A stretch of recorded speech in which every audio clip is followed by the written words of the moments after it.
হাসান ১৮৮৯ সালে উপ-পরিদর্শক হিসেবে পুলিশ বাহিনীতে যুক্ত হন। পরে পদোন্নতি পেয়ে তিনি হাটহাজারী, বাঁশখালী সহ বিভিন্ন থানায় ওসি হিসেবে দায়িত্ব পালন করেন।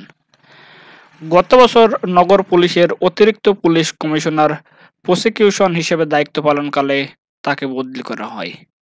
তিনি চট্টগ্রাম আদালতের হাজতখানার আসামিদের জন্য সরকারি বরাদ্দের খাবার বিতরণ না করে রাষ্ট্র কোষাগার থেকে বিল উত্তোলন করে নিতেন বলে অভিযোগ রয়েছে। আসামিদের খাবারের টাকা পুলিশের পকেটে শিরোনামে একটি জাতীয় দৈনিক প্রতিবেদন প্রকাশের পর পুলিশ কমিশনারের নির্দেশে তদন্ত কমিটি গঠিত হয়। কমিটির প্রতিবেদনে আসামিদের খাবারের টাকা আত্মসাতের প্রমাণ পাওয়া যায়, কিন্তু কামরুল হাসানের বিরুদ্ধে কোনো ব্যবস্থা নেওয়া হয়নি বলেও জানায় দুদক। নগর পুলিশের হিসাব শাখার কয়েকজন কর্মকর্তাকে ফাঁসিয়ে দেওয়া হয়, অথচ কামরুল হাসান যে বিল পাঠিয়েছেন তারা এর অনুমোদন দিয়েছেন।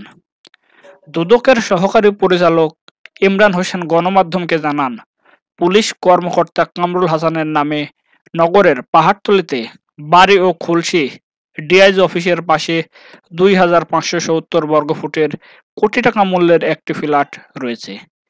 এটি থেকে মাসিক ভাড়া পান ৭০,০০০ টাকা। এছাড়া অন্যান্য আবাসিক এলাকায় প্লট রয়েছে। এছাড়াও কামরুল হাসানের মালিকানায় ঢাকার সাভারে সিটি সেন্টার ও সাভার সিটি টাওয়ার নামে দুটি মার্কেট রয়েছে। সরকারি কর্মকর্তা হয়েও ব্যবসা কিংবা সম্পত্তিগুলো ক্রয়ের সময় কোনো অনুমতি নেননি তিনি। এমনকি চট্টগ্রামে শহরে বাড়ি থাকলেও তা গোপন করে চট্টগ্রাম উন্নয়ন কর্তৃপক্ষের দেওয়া অন্যান্য আবাসিক এলাকা থেকে প্লট নেন কামরুল হাসান। তার স্ত্রী সাইমা বেগমের নামে ৪টি নৌযান রয়েছে। দুদকের অনুসন্ধানে এ পর্যন্ত ১১,৩৪,০০,০০০ টাকার অবৈধ সম্পদের তথ্য পাওয়া গেছে। কামরুল হাসান ও তার স্ত্রীর নামে আর কোনো সম্পদ আছে কিনা তা নিয়ে তদন্ত চলছে। এক যুগ আগেও অর্থ কষ্টে দিন কাটত গাড়ি চালক আবেদ পরিবারের। হঠাৎই পাল্টে যায় সবকিছু। আবেদ বনে যান অঢেল সম্পদের মালিক। মাদারীপুরের ডাসার উপজেলার বোতলা গ্রামে গড়ে তোলেন আলিশান বাড়ি।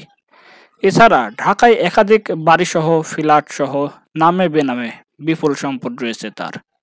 তিনি আওয়ামী লীগের নেতা দাবি করে মাদারীপুরের ডাসা উপজেলার চেয়ারম্যান প্রার্থী হিসেবেও প্রচারণা চালান। তার ছেলে সৈয়দ সোহানুর রহমান সিয়াম ঢাকা উত্তর ছাত্রলীগের সাবেক ত্রাণ বিষয়ক সম্পাদক। বাবার অবৈধ টাকায় তারও রয়েছে রাজকীয় জীবন। দান দক্ষিণা করে এলাকায় সোহানু এখন পরিচিত মুখ। তবে জনমনে প্রশ্ন ছিল, বাপ বেটার এই বিপুল অর্থকড়ির উৎস কোথায়? সম্প্রতি পিএসসির প্রশ্ন ফাঁস চক্রের বিষয়টি সামনে আসে। ৬ কর্মকর্তা কর্মচারীর ওই চক্রের অন্যতম প্রধান সাবেক গাড়ি চালক সৈয়দ আবেদ আলী জীবন। অভিযোগ উঠেছে, গাড়ি চালক আবেদ আলী জীবন বছরের পর বছর পিএসসির প্রশ্ন ফাঁসের টাকায় করে তুলেছেন অঢেল সম্পদ। তার অঢেল সম্পদের তথ্য ভাসছে সামাজিক যোগাযোগ মাধ্যমেও। সৈয়দ আবেদ আলী জীবন নিজের ফেসবুক পেজে একটি হোটেলের তথ্য তুলে ধরেন নিজেই। ১৮ মে এক পোস্টে তিনি লেখেন, আমাদের নতুন হোটেলের ভিত্তিপ্রস্তর স্থাপন করলাম আজ, হোটেল সান মেরিনা কুয়াকাটা। এদিকে সামাজিক যোগাযোগ মাধ্যমে আলোচিত হচ্ছেন আবেদ আলীর ছেলে সৈয়দ সোহানুর রহমান সিয়ামু। তিনিও সোমবার সিআইডির হাতে গ্রেপ্তার হয়েছেন।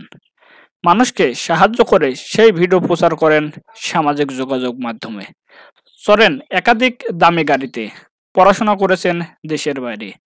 তার ফেসবুকে ২টি গাড়ির ছবি পোস্ট করেছেন, যার বাজার মূল্য প্রায় ১,১০,০০,০০০ টাকা। ফেসবুকে তার বাবার একটি নামাজের ছবি দিয়ে বলেন, আব্বু কুয়াকাটা গিয়েছিলেন একটা ব্যবসায়িক সফরে। সেখানে স্থানীয় এক ছোট ভাই ছবিটি তুলে ইনবক্সে দিল। সাধারণত আব্বু কোনো ওয়াক্তের নামাজ অবহেলা করে না। যখন যেখানে থাকে তখন সেখানেই পাক পবিত্র জায়গা খুঁজে নামাজ আদায় করে নেয়। খুব সম্ভবত সৃষ্টিকর্তার প্রতি গভীর ভালোবাসা না থাকলে এটা সম্ভব নয়। আল্লাহ আমার বাবাকে কবুল করুন। আরেকটি পোস্টে সৈয়দ সোহানুর রহমান সিয়াম লেখেন, আমার বাবা ছোটবেলায় বলতো, আমি কোরবানির সময় অনেক কষ্ট পেতাম, কারণ আমি কুরবানি দিতে পারতাম না, মানুষের কাছে মাংস চাইতাম। এখন আল্লাহর রহমতে আমি অনেক পশু কুরবানি দিতে পারি। আমি চাই অন্তত আমার উপজেলায় কুরবানি দিতে না পারার জন্য যেন কাউকে গরুর মাংস খাওয়া থেকে বিরত থাকতে না হয়। যারা বাড়িতে এসেছে সবাইকে মাংস দিয়েছি। অনেক কর্মব্যস্ততার জন্য যারা বাড়িতে আসতে পারেননি তাদের ঘুরে ঘুরে নিজে মাংস পৌঁছে দিলাম। বাবার স্বপ্নটা পূরণ করার চেষ্টা করলাম। সৈয়দ আবেদ আলী জীবনের বিষয়ে খোঁজ নিয়ে আরও জানা যায়, ডাসার উপজেলার বালিগ্রাম ইউনিয়নের পশ্চিম বোতলা গ্রামের মৃত জবেহ আলীর মেয়ের ছেলে তিনি।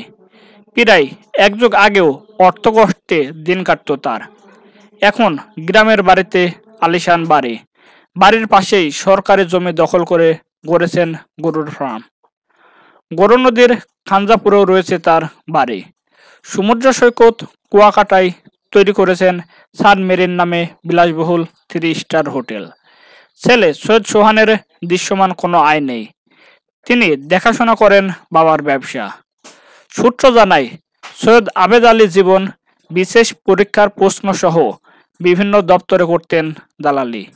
দেশের স্বনামধন্য রাজনৈতিক ব্যক্তিসহ ঊর্ধ্বতন কর্মকর্তাদের সঙ্গে ছবি তুলে নিজ ফেসবুক আইডিতে পোস্ট করে প্রচার করতেন। সেসব ছবি বিভিন্ন দপ্তরের কর্মকর্তাদের দেখিয়ে সুবিধা নেন তিনি।